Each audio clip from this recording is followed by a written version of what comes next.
When Beth asked me to reflect on my experience on the mission trip, 2 words came to mind immediately: growth and vinyl siding.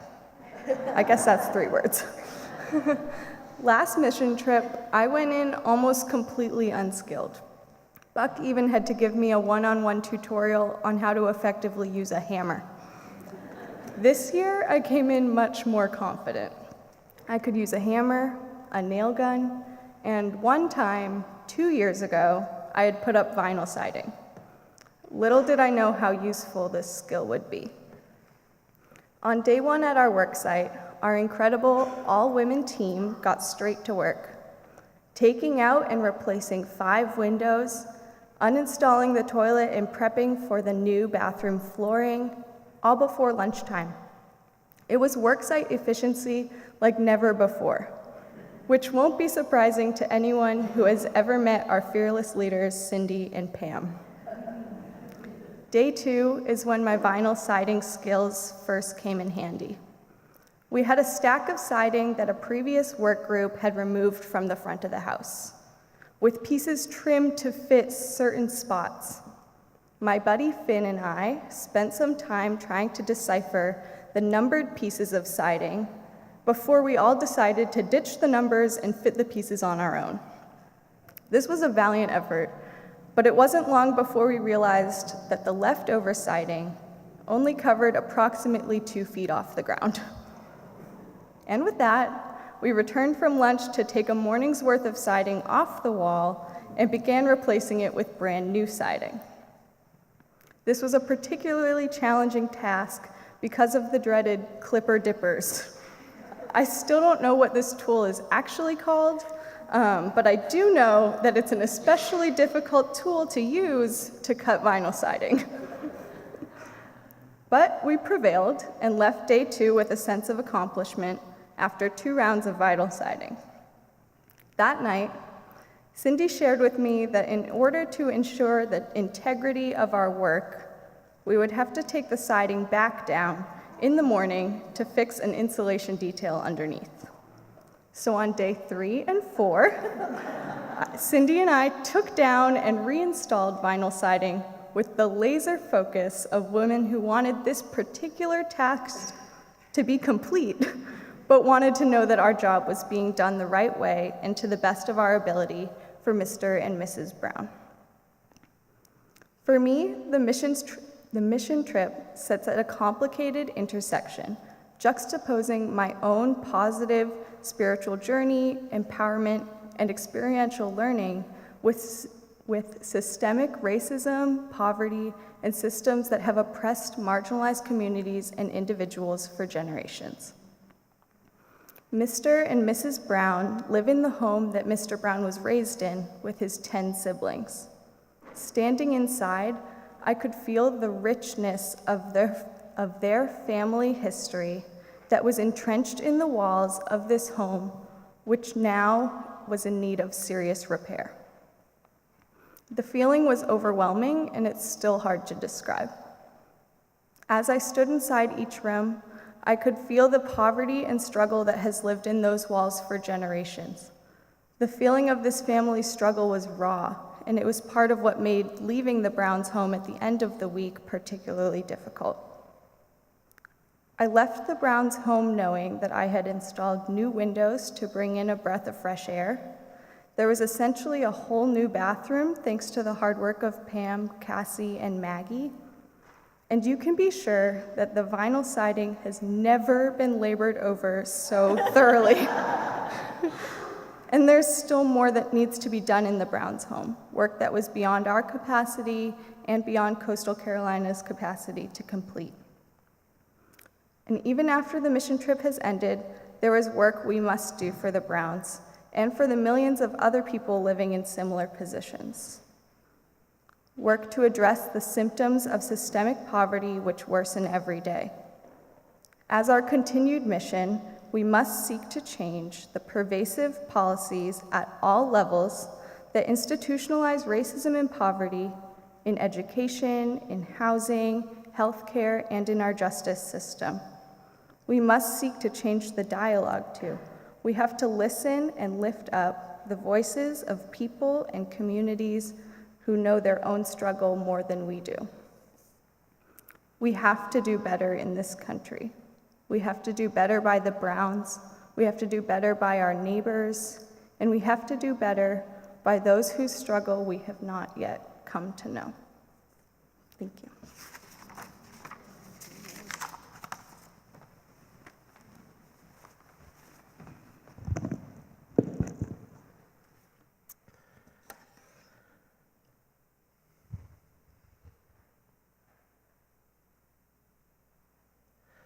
Water. Beth questioned on the last night of our mission trip together was, what image are you going to bring back with you? My response was, water. I have never seen so much water. We all converged upon Plymouth, North Carolina from divergent points in the Northeast. The Vosselers came from Western New York. Others drove from Beverly, yet others came from Raleigh via Logan Airport. We formed a 500-mile line headed towards a common point, kind of like a cold front. And what do cold fronts tend to produce in warm weather? Well, that would be rain. That would be water. On Route 99 in Pennsylvania, the Vosselers negotiated treacherous, windy, twisty curves on Appalachian mountain descents in blinding rain. When the rain let up enough to see, there were virtual rivers pouring down the surrounding cliffs. On the New Jersey Turnpike, the First Baptist Church caravan had to slow down to a standstill as they traversed concrete covered in 18 inches of water. And Beth, who could quite literally see nothing since the wiper blade of the van floated off its metal foundation, had to have Anna tell her if she was actually on the road.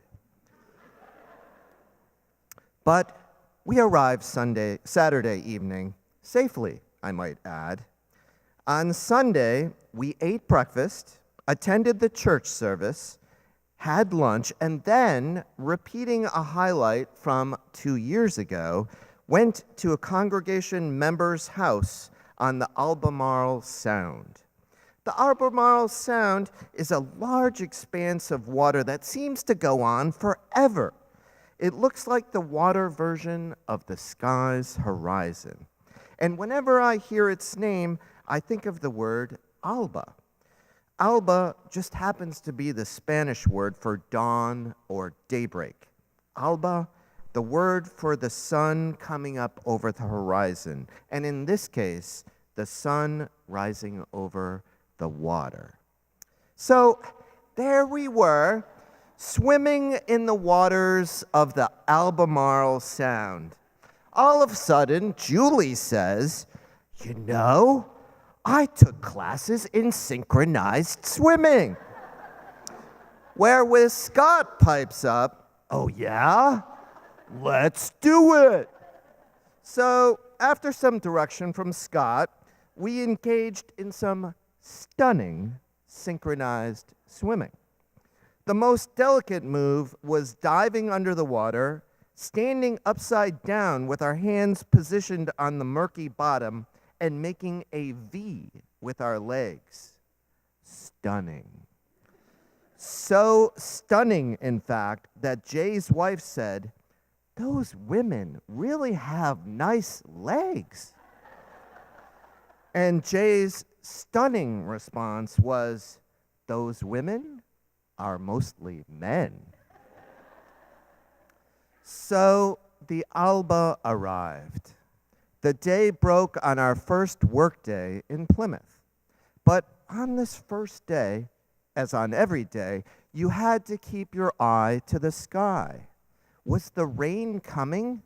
And when we arrived at our site, did the sun actually rise? And were the clouds moving? It was hard to tell because inside the house, all the curtains were drawn. No lights were lit, there was no sun in, and no movement out.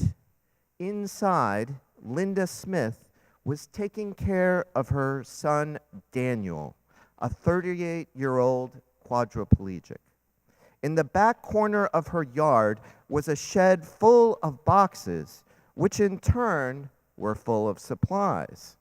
It was just too much to trek through the rain and mud to get needed supplies, so she asked us for help. And how could we help? By turning the back wooden porch into a storage room connected right to her house. The tools were carried out of the van. The wood railings came down. The 2x4s for the back wall were cut and nailed to the porch. But we had to look up. Rain was coming.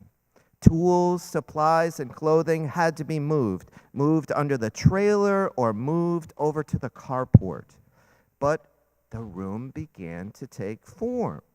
The back wall was up. The rafters were then nailed to the existing roof and to the back wall. Next came the right wall framing, followed by the left wall and a window frame. Then all the plywood was lifted and placed onto the rafters for the roof to protect us from the rain. But where was Emily? I think she said she had to go to the bathroom. But how long ago was that? It seems like a really long time. Bring. Buck extends his leg out as he's sitting on the plywood roof in order to get the phone out of his pocket. Yeah, he says. Really? Okay. Bye. He looks at me and he says, hey, Bryan, that was Beth. She says that Emily is stuck inside in the bathroom. I guess she texted you, but you didn't answer, so she called Beth to call me. You gotta get her out. I look at my phone. Sure enough, she texted me all right. I'm stuck. Shock face emoji, shock face emoji, shock face emoji, shock face emoji, shock face emoji, shock face emoji. Okay, I'll do that, I reply. Can I go too? Asked Emmett. Sure, Emmett, let's go. As we walked around to the front entrance, I couldn't help but think of similarities. Similarities between Emily and Linda Smith with her son. Stuck, shocked, afraid, trapped, overwhelmed.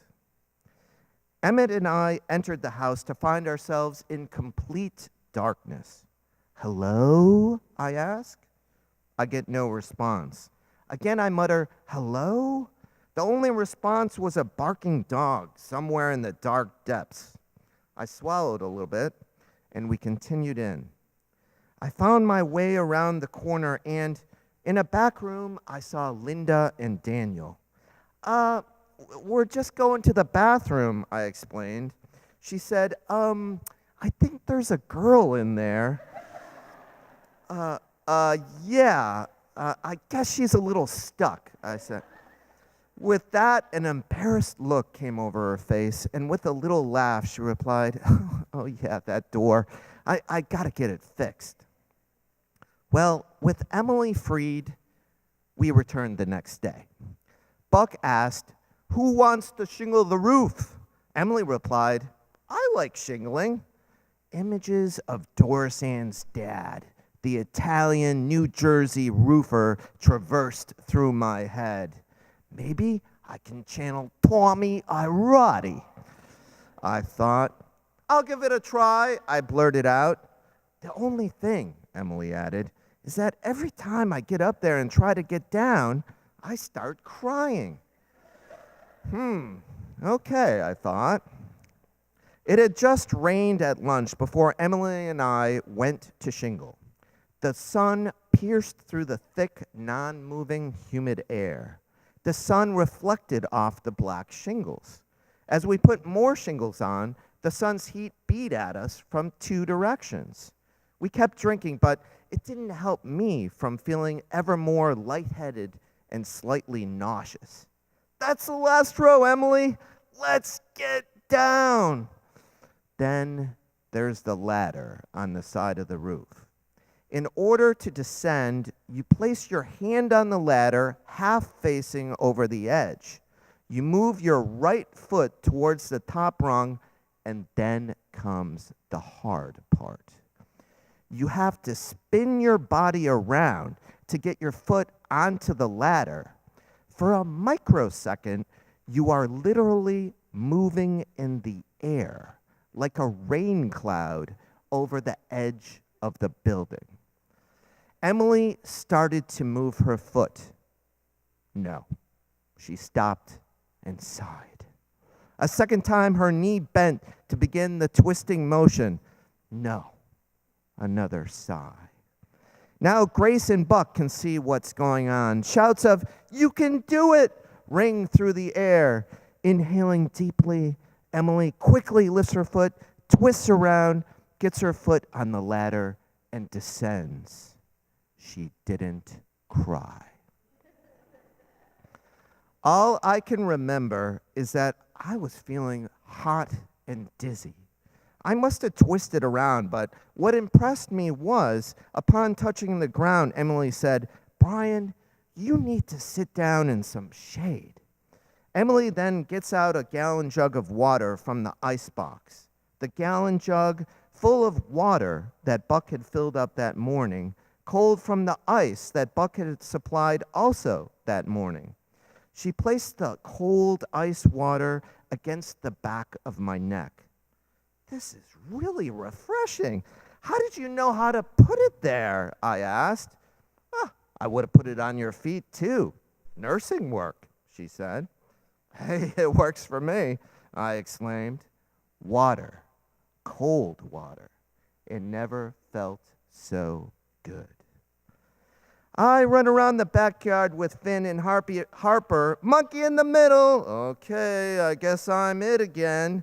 Emily pounds nails into the plywood walls. Grace cuts more pieces. Buck puts tar in the possible holes on the roof. Vinyl siding? How do you cut vinyl siding?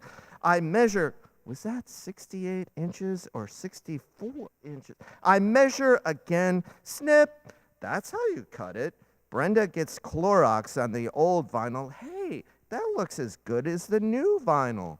Place, nail, measure, snip, connect, nail, snip, connect. Wait, it's not connected? What?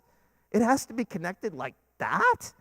Unnail, place down, unnail, place down. Next to, now put back up, re-nail, re-measure. How do you get it to fit around the edge? Hey, that window looks really nice, Buck.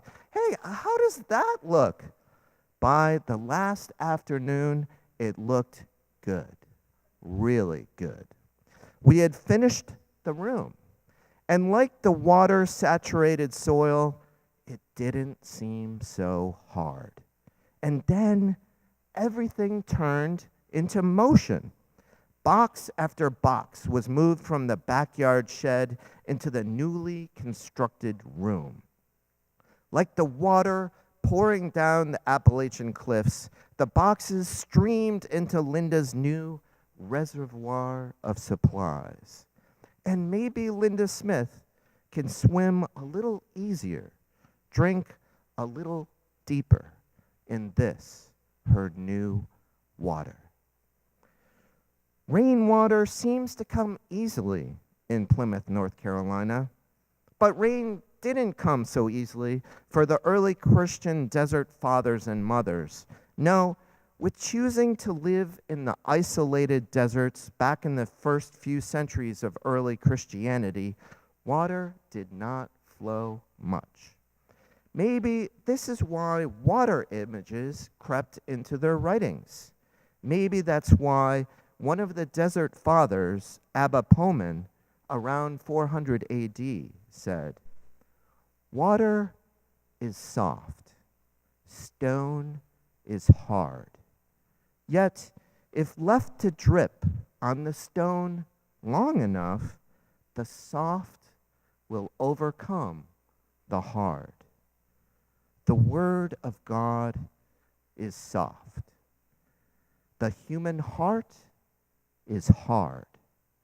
Yet, as with water and stone, the Word will soften the heart if allowed to drip upon it long enough. Yes, the water is dripping in Plymouth, North Carolina, nail by nail, box by box, like water, dripping, softening. Can you see it? Take heart. Amen.